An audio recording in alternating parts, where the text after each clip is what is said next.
अखंड ज्योति गायत्री ज्ञान रथ चैनल में आप सभी का स्वागत है। सभी को प्रणाम। बालक श्री राम प्रातः सायं संध्या और गायत्री जप के साथ दिन में भी ध्यान का अभ्यास करते थे। गुरुजी की पाठशाला में यह उनका प्रिय खेल था। अध्ययन से अवकाश मिलता तो वे जप ध्यान के लिए बैठ जाते।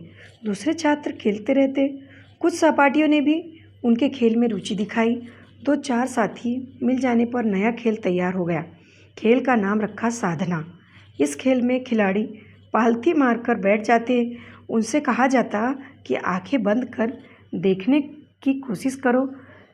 उस जगह देखें जहां दोनों भवें मिलती हैं। देखते हुए अनुभव करें कि वहां सूर्य चमक रहा है। पता नहीं कितने छात्रों ने इस खेल को समझा। बहरहाल वे चुपचाप बैठे रहते। पूछने पर कहते हैं कि बड़ा मज़ा आ रहा है।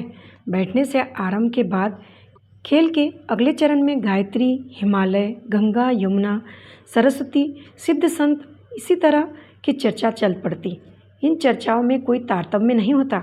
8-10 वाक्यों से ज़्यादा संगति भी नहीं बैठती, लेकिन आधा पौन घंटे तक खेल चलता रहता।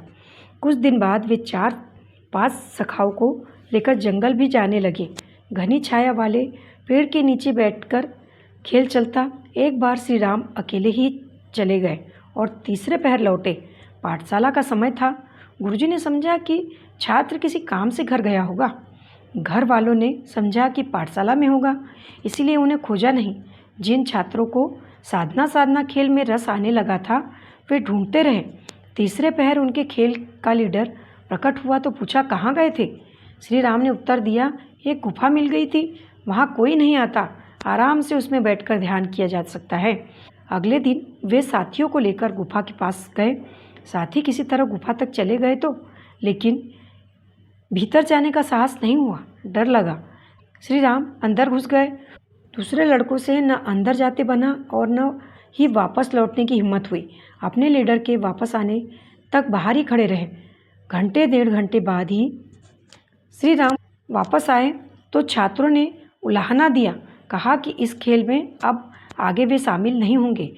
श्री राम ने छात्रों के साथ छोड़ जाने की परवाह न की।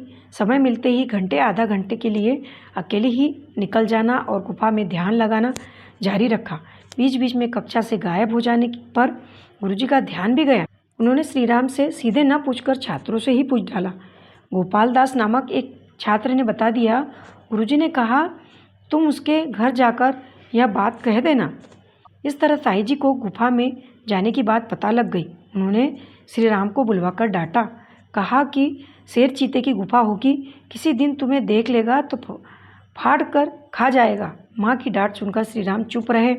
उनकी चुप्पी सहम उठने वाली चुप्पी नहीं थी, बल्कि उसके पीछे भाव यह था कि माँ कह रही थी, इसलिए प्रतिवाद नहीं करना है। कोई असर न हुआ देख ताई जी ने कहा, आगे से गुफा के आसपास भी मत भटकना। कोई जवाब न आता देखकर फिर कहा, सुन लिया ना, गुफा में नहीं जाना, बोल नहीं जाएगा। बालक श्री राम ने माँ की बात सिर आंखों पर रखते हुए गर्दन हिलाई। हामी भरते ही माँ ने पुत्र को हृदय से लगा लिया। उसके बाद कोई दिन ऐसा नहीं बीता कि स्कूल नहीं गए। हारी बीमारी की बात अलग है, अन्यथा पाठशाला नियमित जाना होता था। बिना नागा और बिना देर किए अपनी कक्षा में पहुंच जाते। जिस किसी दिन नहीं आना होता, उस दिन हवेली से सूचना पहुंच जाती थी कि आज श्री राम अमुक कारण से विद्यालय नहीं आएंगे। एक दिन न सूचना पहुंची और न श्री राम आए। पंडित जी रूपराम ने सोचा कि किसी कारण सूचना नहीं भिजवाई जा सकी होगी। उन्होंने गौर नहीं किया। उसी दिन देर शाम हवेली से संदेश आया कि अब श्री राम अभी तक घर नहीं पहुँचे। क्या कक्षाएं देर तक चल रही हैं? गुरुजी के सामने अब उजागर हुआ कि उनका छात्र पाठशाला के लिए निकला तो था, लेकिन कहीं और रम गया है। पहली आशंका यही हुई कि ध्यान वाली गुफा में बैठा हो, जहाँ महीनों पहले कुछ सहपाठियों के साथ जाया करता था। ताई जी ने कहा, श्री राम ने मना कर दिया था, इसलिए जाने का सवाल ही नहीं उठता। फिर भी एक बार गुफा के तलाशने के लिए कुछ लोग निकले। अष्टमी या नवमी की रात थी। चंद्रमा की मध्यम चांदनी में रास्ता देखा जा सकता था। फिर भी ज़रूरत पड़ने पर मशाल जलाने का इंतजाम कर लिया गया। गुफा के द्वार पर पिताजी ने आवाज़ लगाई, भीतर से कोई जवाब नहीं आया। गुफा की दीवारों पर टकराकर आवाज़ वापस आ गई। मशाल जलाकर गुफा के भीतर तलाशने का निश्चय किया। करीब 12 मीटर लंबी आड़ी टेढ़ी गुफा के अंदर तक तलाश लिया। श्री राम का ठिकाना नहीं था। हार कर सब लोग वापस लौट आए। घर पर ताई जी ने रो रो कर बुरा हाल कर लिया था।